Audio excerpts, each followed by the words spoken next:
আসসালামু আলাইকুম। আজ আবারও হাজির হয়েছে আপনাদের সাথে নতুন আরো একটি ভিডিও নিয়ে। আজ আমি আপনাদের তৈরি করে দেখাবো সেরা স্বাদের ছোট মাছের চচ্চড়ি। এটা দেশি পিওর নদীর যে টাটকা মাছটা আছে, এই মাছটা দিয়ে আমি এই ছোট মাছের চচ্চড়িটা করে দেখাবো। আর এটা কিন্তু খুবই সহজ, খেতেও কিন্তু দারুণ মজা হয়। এইরকম একটি রেসিপি যদি গরম ভাতে আপনি রাখেন, তাহলে কিন্তু আপনার কোনো রেসিপির আর প্রয়োজন হবে না। জাস্ট এই একটা তরকারি দিয়ে কিন্তু আপনি সব ভাত পেট ভরে খেয়ে নিতে পারবেন, এমন একটি রেসিপি।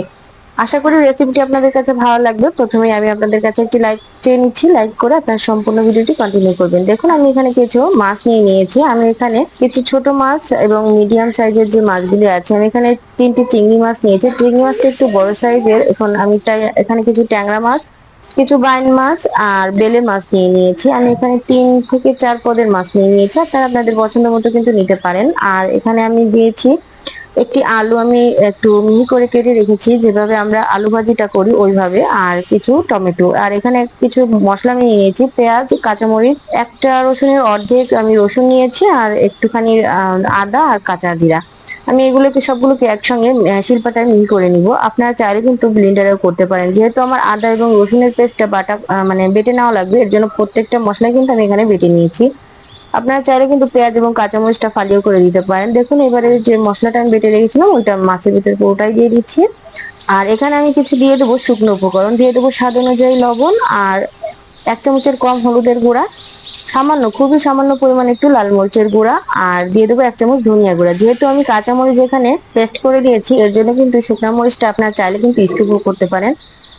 আমি এখানে শুকনা মরিচটা দিয়েছি জাস্ট একটু কালারের জন্য। আমি কিছুটা এখানে সয়াবিন তেল দিয়ে দিলাম। আপনারা চাইলে কিন্তু এটা সরিষার তেলেও রান্নাটা করতে পারেন, সেক্ষেত্রে কিন্তু খেতে আর একটু বেশি ভালো লাগবে। আবার চাইলে আমার মতো সাদা তেলেও করতে পারেন। এখন দেখুন, আমি এখানে মাছটা খুব ভালো করে একটু মেখে নিব। মাছটাকে হাতের সাহায্যে খুব ভালো করে একটু মেখে নিতে হবে। এইভাবে যদি ছোট মাছগুলি আপনারা হাতের সাহায্যে মেখে রান্না করেন, সেক্ষেত্রে খেতে কিন্তু খুবই ভালো লাগে। দেখুন, এখনই কত সুন্দর একটা লুক এসেছে। এইভাবে একটু রান্না করে দেখবেন, খেতে কিন্তু আলহামদুলিল্লাহ অনেক বেশি ভালো লাগে। আর যদি আপনারা ইনস্ট্যান্ট মশলাটা বেটে রান্না করেন, সেক্ষেত্রে খেতে আরো বেশি ভালো লাগে। এখন আমি মাছটা মেখানো হয়ে গেলে দিয়ে দেবো সামান্য কিছুটা পানি। আমি এখানে হাত দিয়ে খুবই সামান্য পরিমাণে পানি দিয়েছি, কারণ ছোট মাছে খুব বেশি পানি দেওয়ার প্রয়োজন হয় না। এটা খুব দ্রুতই সেদ্ধ হয়ে যায়, তাই একটু পরিমাণ মতো পানি দিয়ে দিব। দিয়ে আমি এখন এই ঢাকনাটা দিয়ে ঢেকে চুলাটা অন করে দিচ্ছি। এ পর্যায়ে চুলাটা কিন্তু হাই হিটে থাকবে। আমি কিন্তু এই পুরো রান্নাটাই হাই হিটে করব। ছোট মাছ সবসময় আপনারা হাই হিটে রান্না করবেন, লো হিটে রান্না করবেন না, এতে করে মাছে আরো বেশি পানি ছেড়ে দিবে। দেখুন, আমি একটু 5 মিনিট পরে মাছটা একটু উল্টে পাল্টে দিলাম। খুবই আলতো ভাবে উল্টে পাল্টে দিয়েছি, তা না হলে মাছগুলো কিন্তু ভেঙে যেতে পারে। আমি জাস্ট চিংড়ি মাছগুলো এবং টমেটো গুলো একটু উল্টে পাল্টে দিয়েছি। আর এখন ঢাকনা দিয়ে আরো 5 মিনিট রান্না করব। এই 5 মিনিট পরে দেখুন ঝোলটা কিন্তু অনেকটা কমে গেছে। আর আমি এখন দিয়ে দেবো ধনিয়া পাতা। ছোট মাছের অবশ্যই কিন্তু ধনিয়া পাতাটা দিতে হবে। ধনিয়া পাতা দিলে ছোট মাছের যে টেস্টটা, ওটা কিন্তু দ্বিগুণ হারে বেড়ে যায়। দেখুন, আমি এখানে বেশ কিছুটা ধনিয়া পাতা দিয়ে দিয়েছি। যত বেশি ধনিয়া পাতা দিবেন, খেতে কিন্তু ততই বেশি ভালো লাগবে। আর এখন এই ধনিয়া পাতাটা দিয়ে আমি 2 মিনিট জাস্ট একটু দমে রেখে দিব, লো হিটে, একদমই লো হিটে। আর আমি আপনাদের এখন দেখাচ্ছি যে এর ফাইনাল লুকটা। দেখুন, 2 মিনিট দমে রাখার পরে কিন্তু এই যে এইভাবে আমার তরকারিটা হয়ে গেছে। আমি কিন্তু এর থেকে বেশি আর ঝোল কমাবো না, এভাবেই রাখবো। এটা কিন্তু ঠান্ডা হয়ে গেলে আর একটু কমে যাবে। দেখুন, মাছের চচ্চড়িটা দেখতে কতটা লোভনীয় হয়েছে। এ পর্যায়ে খুব সুন্দর একটা ফ্লেভার বের হচ্ছে, যেহেতু আমি নদীর টাটকা মাছটাই রান্না করেছি এর জন্য, এবং ইনস্ট্যান্ট মশলাটা বেটে দিয়েছি।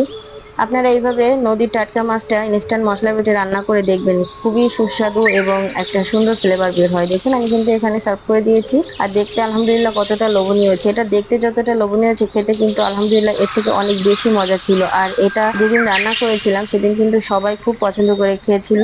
আর এই যে গ্রেভিটা দিয়ে কিন্তু একটা প্লেট ভাত অনায়াসেই খাওয়া যায়। আশা করি ভিডিওটি আপনাদের কাছে ভালো লাগবে। যদি ভালো লেগে থাকে, লাইক কমেন্ট শেয়ার করুন এবং আমার চ্যানেলটি সাবস্ক্রাইব করে রাখবেন। সবাই ভালো থাকবেন, সুস্থ থাকবেন। আসসালামু আলাইকুম।